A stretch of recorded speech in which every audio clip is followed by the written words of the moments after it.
The magnify function allows you to create a magnify effect on images.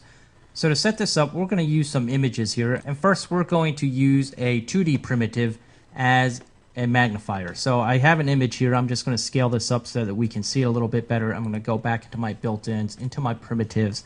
And let's grab a 2D object here to use as a primitive. I'm going to use a circle as the magnifying device.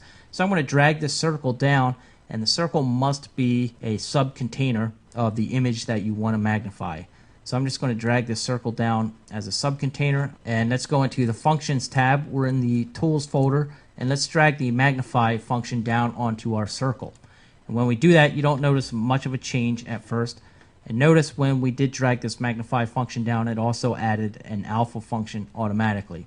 So when I click on the Magnify, it takes us into the Magnify editor. Now, first thing that we have here is the scale. So when we start to scale, you can notice this little change here. So I'm first just going to scale my circle down a little bit to about 1/4 of the way. So we'll make the magnifying lens here a little bit smaller.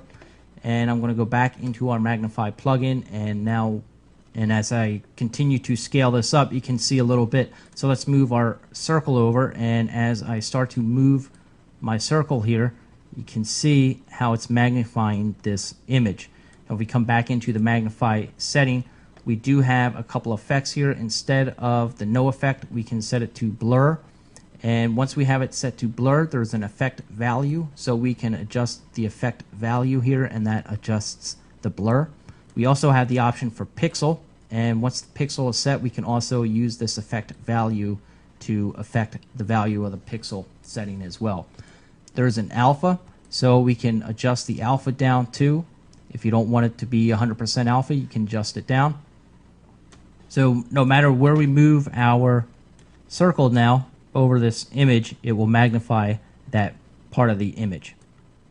So you can also use 3D primitives as a magnifying device too. So let's set up a scene for that, and we have another picture here that we can use, and we'll scale this up a little bit, and we'll go back into our built-ins, into our primitives tab, and let's say we want to use a sphere. And even though it's a 3D primitive, we still need to make it a subcontainer if we want to use it as a magnifier.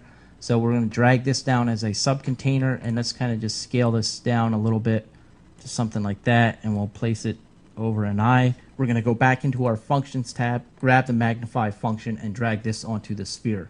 Once you do that, again, you don't notice much, but we can come into our Magnify function, and once we scale it, you can kind of see how it's starting to scale that part of the face where the sphere is. So again, we have the same options, a blur, a pixel, and we can set the effect value for these as well. Now that you have one magnify, it is possible to copy these, so you just hold down Control, click, and copy it. You can have multiple magnifiers on the page at once. And even though this is a 3D object and they're contained within a top-level container, if you rotate this, you can see the 3D object as it rotates.